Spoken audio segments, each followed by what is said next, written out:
संजू सैमसन या सूर्य कुमार यादव के शब्दों में कहूँ और करोड़ों फैंस के शब्दों में कहूँ तो चट्टा चट्टा चट्टा, ओनली चट्टा। आज क्विकली आपको बता देती हूँ चट्टा की कहानी शुरू कहाँ से होती है, आते कहाँ से है। ये जो इंडिया को खिलाड़ी मिला है, इतना खूबसूरत खिलाड़ी, आज पहुँचा दिया है फिनाले में हम सबको और खुशी की लहर है पूरे देश में। सबसे ज़्यादा खुशी लेकिन कहाँ है? In the God's own country, Kerala. जी हाँ, केरला से बिलोंग करते हैं संजू सैमसन। तिरुवनंतपुरम के डिस्ट्रिक्ट के पास एक छोटा सा विलेज है, पुल्लुविला उसका नाम है, वहां से मिला है हमको ये हीरा दोस्तों। तो क्या रही संजू सैमसन की अर्ली लाइफ? 11 नवंबर 1994 में उनका बर्थ हुआ। उनके पिताजी दिल्ली पुलिस में एक कांस्टेबल थे, उनका नाम है विश्वनाथ सैमसन। उनको जन्मे दो बेटे, सैली सैमसन और संजू सैमसन। तो सैली सैमसन भी दोस्तों, जो संजू सैमसन के बड़े भाई हैं, उन्होंने भी केरला के लिए डोमेस्टिक क्रिकेट खेला है। और एक और इंटरेस्टिंग फैक्ट आप लोगों को बता दूं, जो इनके फादर हैं विश्वनाथ सैमसन साहब, वो खुद फुटबॉल के एक प्लेयर थे अपने ज़माने में। हालांकि फिर परिस्थितियों की वजह से दिल्ली पुलिस को इवेंचुअली ज्वाइन किया और अपनी फैमिली को पूरा सपोर्ट किया। अब कहानी शुरू कहाँ से होती है? कहानी होती है शुरू दिल्ली के शालीमार बाग से, जहाँ उनके फादर पोस्टेड थे और उनके साथ ही रह रही थी पूरी सैमसन फैमिली। वहाँ पे शालीमार बाग में एक अकेडमी है, वहां चल रही थी संजू सैमसन की ट्रेनिंग, लेकिन उनके साथ कुछ गलत हुआ। क्या गलत हुआ? एक अंडर 13 की ट्रॉफी में नाम आने थे, जिसमें संजू सैमसन को और उनके फादर को पूरी उम्मीद थी कि उनका नाम भी वहां चमकेगा, बट ऐसा नहीं हुआ। और इसी के बाद संजू सैमसन के पिताजी ने यह डिसीजन लिया कि मैं अपने दोनों बच्चों को लेके, अपनी वाइफ को लेके वापस जाऊंगा अपने होम टाउन केरला में, और वहां से मैं इन दोनों के करियर पे पूरी मेहनत करूंगा।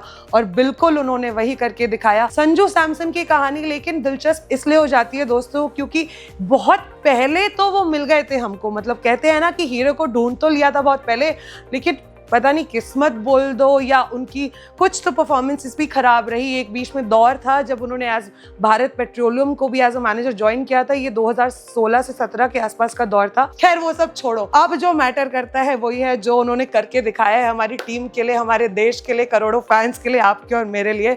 96, उसके बाद 89 और ले गए अपनी टीम को फिनाले में। तो हाँ दोस्तों, coming back to his story, वापस जाते हैं केरला में। वहां चलती है पूरी तैयारी दिन रात। उसके बाद डेब्यू होता है आईपीएल में 2012 में।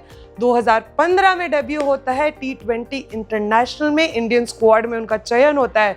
उसके बाद 6 साल का लंबा इंतराल रहा दोस्तों, और 2021 में हुआ ओडीआई डेब्यू हालांकि 2021 में हो गया। उसके बाद कई बार बेंच पे बिठाए गए, कई बार मैचेस में स्क्वाड्स में होने के बाद नहीं खिलाया गया। और इस विश्व कप में भी तो आपने देखा ना दोस्तों, शुरुआती दौर में बेंच पे ही बैठे हुए थे, अभिषेक शर्मा का बल्ला नहीं चल रहा था, फिर भी आलोचक और एनालिस्ट सब बोल रहे थे कि नहीं, संजू से तो बेटर ही होगा।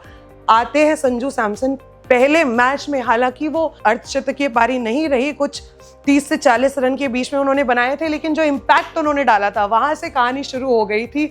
और फिर 96 और फिर 89 और अब जा रहे हैं फिनाले में।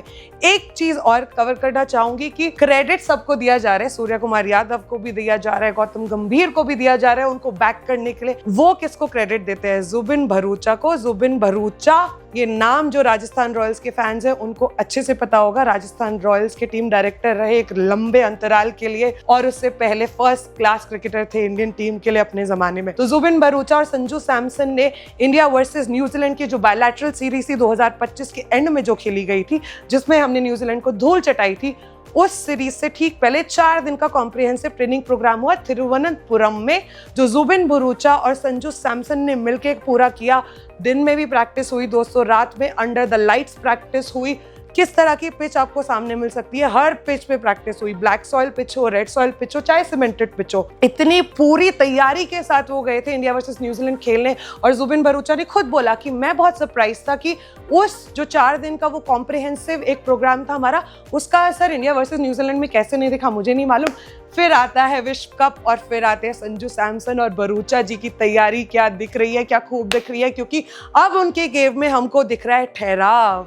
अब उनके गेम में हमको दिख रहा है team effort through and through. ये तो खैर पहले से भी संजू के बारे में बोला जाता है, जो भी उनको जानते हैं उनके लिए हमेशा अच्छी बातें बोलते हैं।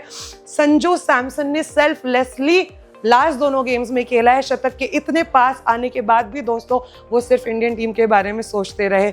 और यही तो है ना जादू एक इतने बड़े खिलाड़ी का, जिसकी ह्यूमिलिटी आपको ऐसा महसूस करा दे कि यार ये तो अपने जैसा ही बंदा है। तो ये थी कहानी संजू सैमसन की। आपको इसके अलावा भी कुछ फैक्ट्स पता हो तो मुझे कमेंट्स में लिख के ज़रूर बताना। मैं हूँ मेघना, आप देख रहे हैं खेलकूद।